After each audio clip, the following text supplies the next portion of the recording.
अस्सलाम वालेकुम।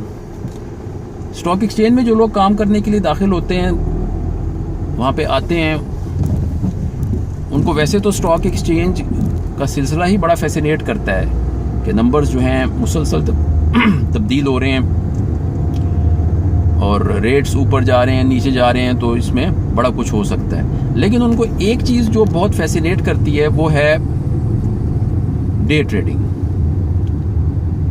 ये इतना बड़ा इल्यूजन होता है कि वो समझते हैं कि यार डे ट्रेडिंग अगर हमने कर ली तो ये तो बहुत ही आसान जरिया है पैसे कमाने का।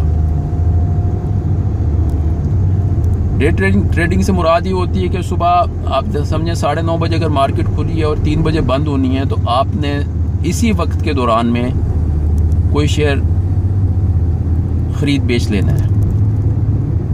मार्केट बंद होने से पहले पहले अपनी पोजीशन स्क्वायर कर लेनी है, अपनी पोजीशन नील कर लेनी है। अगर आपने ख़रीदा हुआ है तो उसको बेच देना है, अगर आपने बेचा हुआ है तो उसको वापस ख़रीद लेना है और जो भी नफ़ा नुकसान है वो आपका हो जाएगा। ये बहुत फैसिनेट लोगों को करता है, लेकिन जैसे मैंने पहले बताया ये बहुत बड़ा इल्यूजन है, बहुत बड़ी गलत फहमी है, शराब है। एक दूर से दिखाई देता है पानी है, लेकिन होता वो सहरा ही है। लेकिन इसमें एक मसला ये कि आप किसी भी नए आने वाले बंदे को या इवन पुराने बंदे को बताने की कोशिश करो कि भाई ये डे ट्रेडिंग जो है ये नहीं चलने वाला काम मत करो, इसमें तुम्हारा सारा कैपिटल चला जाएगा। वो कहते नहीं आपको नहीं पता, फलां तो इसमें 5,000 रुपये रोज़ का कमा लेता है, फलां इसमें 1,000 रुपये रोज़ का कमा लेता है। अब होता ये कि मार्केट जब एक ख़ास रिदम के साथ चल रही होती है, ख़ास डायरेक्शन में वो चल रही होती है, तो अपॉर्चुनिटीज़ मिल जाती हैं कि आप डे ट्रेड करो। आपने सौदा लिया और वो आपका उसी दिन में बिक गया, एक या कई सौदे। इसी तरह आपने सौदा बेचा तो वो आपका उसी दिन में वापस स्क्वायर हो गया। यानी बाज़ार की तेज़ी या मंदी की वेव ऐसी चल रही होती है कि आपको लगता है कि हाँ यार ये तो बड़ा ज़बरदस्त सिलसिला है। इसमें तो मुझे ये है कि घर से मैं 1 लाख रुपए लाया था तो वो मैंने एज ए सिक्योरिटी रखा ब्रोकर के पास। अब मैं 5 लाख 10 लाख का माल पकड़ लेता हूँ और उधर ही बेच देता हूँ। चूँकि मैं मार्केट बंद होने से पहले ही बेच देता हूँ, इस वजह से उसके ऊपर वो सेटलमेंट का चक्कर पड़ता ही नहीं है। ना मुझे पेमेंट करनी पड़ती है, ना डिलीवरी देनी पड़ती है, कोई लेन देन नहीं होता और डिफरेंस लेके मैं घर आ जाता हूँ। यार ये तो बड़ा ही मज़ा आ रहा है। अब ये मज़ा जो है ना, ये कुछ दिन भी चल सकता है, कुछ महीने भी चल सकता है। आप उस बंदे से बात करके देंगे कि वो कहेगा जी आपको क्या पता, मैं पिछले 6 माह हो गए मुझे, मैं तो इसी तरह ही चल रहा हूँ, मैं मंथ एंड पे चेक करता हूँ, नेट में प्रॉफिट भी होता हूँ। लेकिन 6 महीने के बाद मार्केट जब अपना चैनल चेंज करेगी ना, ओ हो, फिर क्या होगा? फिर ये होगा कि वो सौदे आपके हाथ में रहने शुरू हो जाएंगे। आपने परचेज किया, लेकिन ये है कि आप उसको वापस बेच नहीं सके उस दिन, या आपने बेचा लेकिन मार्केट तेज हो गई, आप वापस खरीद नहीं सके उस दिन। फिर जनाब वो मारा मारी शुरू होती है। फिर इंसान हाथ पैर मारता है किसी तरह से बच जाए, किसी तरह से निकले। उसमें फिर वो और गलती करता है।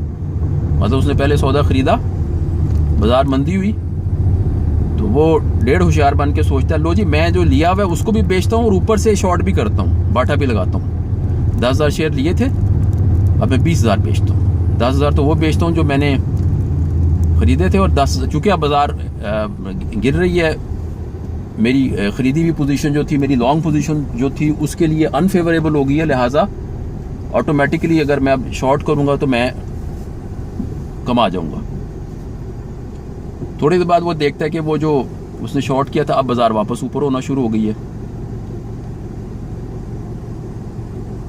तो वो अपनी वो सारी पोजीशन ख़त्म करके बाय में आ जाता है। इस तरह से बदहवासी में, पैनिक में वो अपने नुकसान को और ज़्यादा बढ़ाता चला जाता है। डे ट्रेडिंग में बंद कुछ भी नहीं पाता। जो कहते हैं ना कि हम कुछ कर रहे हैं, उनसे पूछो कंसिस्टेंट बेसिस पे कर रहे हो, तसलसल के साथ कर रहे हो, कितने साल हो गए हैं करते हुए?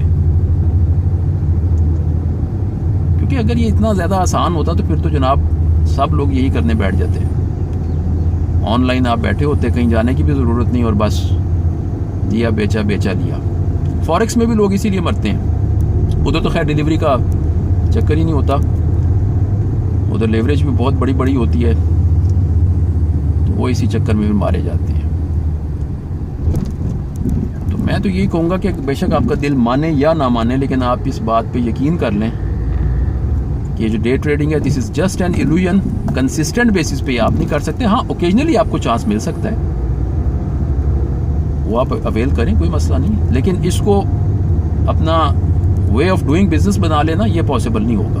वो जो आप 1 लाख 2 लाख 5 लाख सिक्योरिटी घर से लाए थे और ब्रोकर को दी थी ना, वो सारी धुल जाएगी, कुछ भी हाथ में नहीं आएगा। तो ये काम ठीक नहीं है, ना स्टॉक एक्सचेंज में, ना दूसरी एक्सचेंजेस में। बस ये बात है।